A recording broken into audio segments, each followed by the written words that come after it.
Mga minamahal kong kapatid kay Kristo, sa paggunita natin ng Biyernes Santo ng pagpapakasakit ng Panginoon, tayo ay nagtitipon upang alalahanin ang dakilang sakripisyo ni Kristo sa krus, isang tanda ng pag-ibig ng Diyos sa atin. Sa gitna ng paghihirap at kamatayan, natagpuan natin ang liwanag ng pag-asa na nagbibigay buhay sa ating pananampalataya. Una, ang krus bilang tanda ng pag-ibig at pag-asa.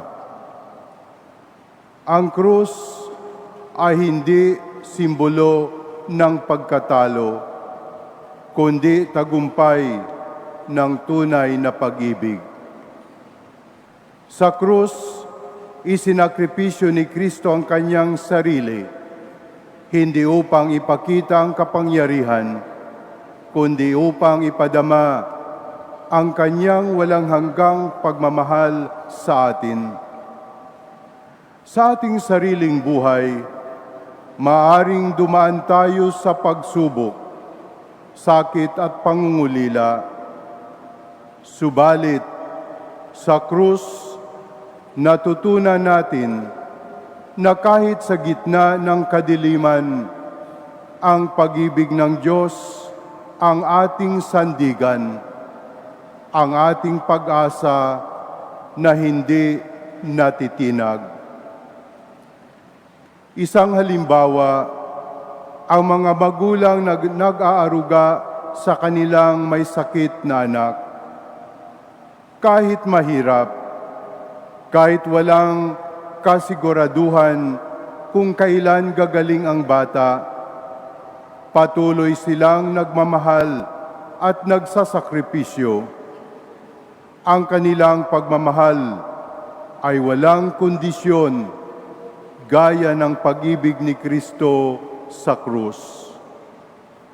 Ang krus ni Kristo ay nagbibigay ng pag-asa sa mga magulang na sa kabila ng paghihirap, ang kanilang pagsakripisyo ay may kahulugan.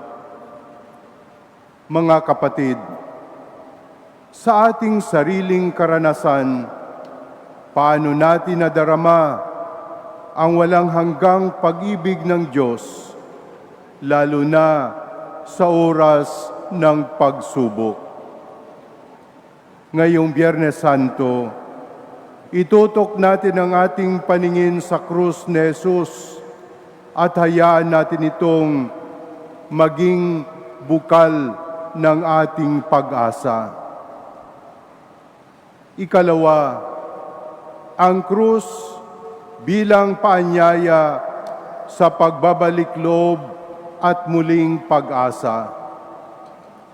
Sa krus ipinakita ng Diyos na hindi tayo kailanman iniiwan kahit tayo ay makasalanan. Ang krus ay paanyaya sa atin upang magbalik loob sa Kanya at yakapin ang bagong buhay na iniaalok ni Kristo. Ito ay patunay na may pag-asa ang bawat isa sa atin, kahit gaano man tayo kahina, kahit ilang beses tayong nagkamali. Patuloy tayong minamahal ng Diyos. Ang Kanyang habag ay walang hanggan, at ang Kanyang awa ay palaging handang magbigay sa atin ng panibagong simula.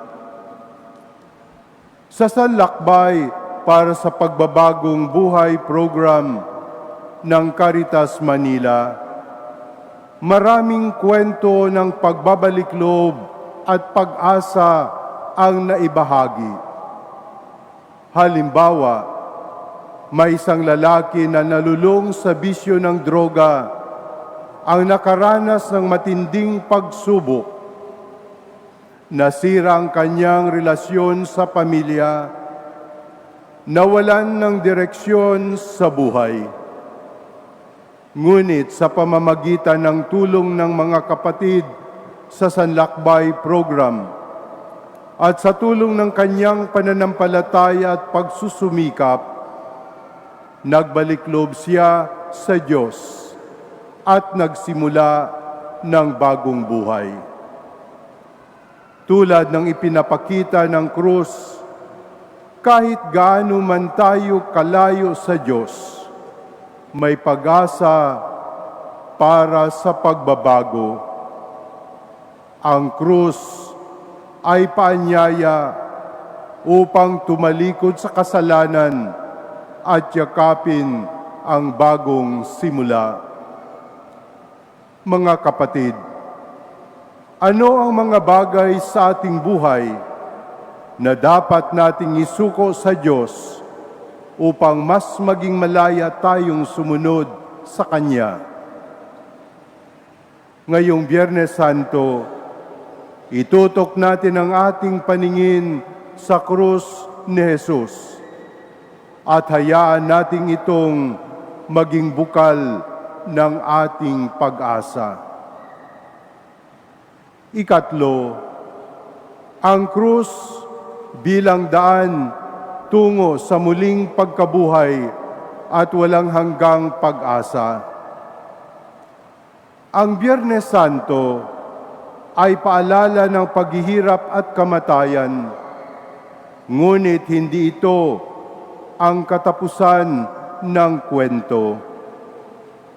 Ang krus ang naging daan patungo sa muling pagkabuhay, isang bagong pag-asa na ipinagkaloob sa atin.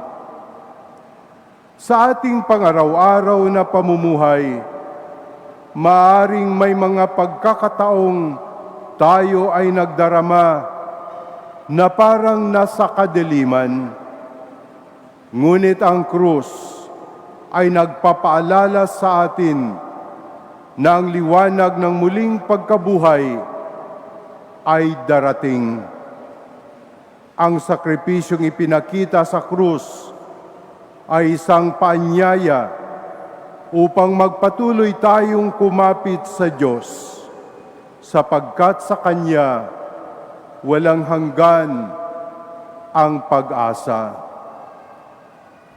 May nagbahagi na isang manggagawa na nawalan ng trabaho dahil sa matinding pagsubok sa ekonomiya. Halos mawalan siya ng pag-asa. Ngunit sa halip na sumuko, kumapit siya sa pananampalataya. Patuloy siyang nabagong simula. Sa paglipas ng panahon, nakahanap siya ng panibagong trabaho na mas mabuti pa kaysa sa nawala. Ang krus ni Jesus ay nagpapaalala sa atin na pagkatapos ng kadiliman, darating ang liwanag ng muling pagkabuhay.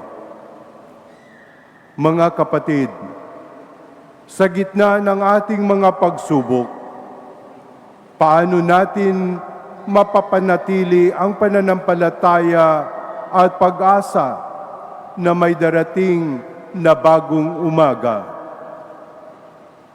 Ngayong Biyernes Santo, itutok natin ang ating paningin sa krus ni Jesus at hayaan natin itong maging bukal ng ating pag-asa.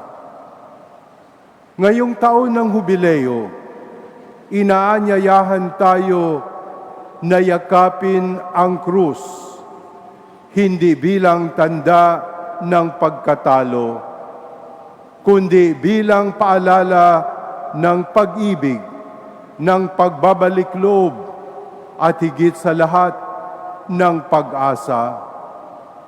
Naway sa ating pagninilay ngayong mga mahal na araw, patuloy tayong kumapit sa pangako ng Diyos na sa kanyang krus matatagpuan natin ang liwanag ng bagong buhay.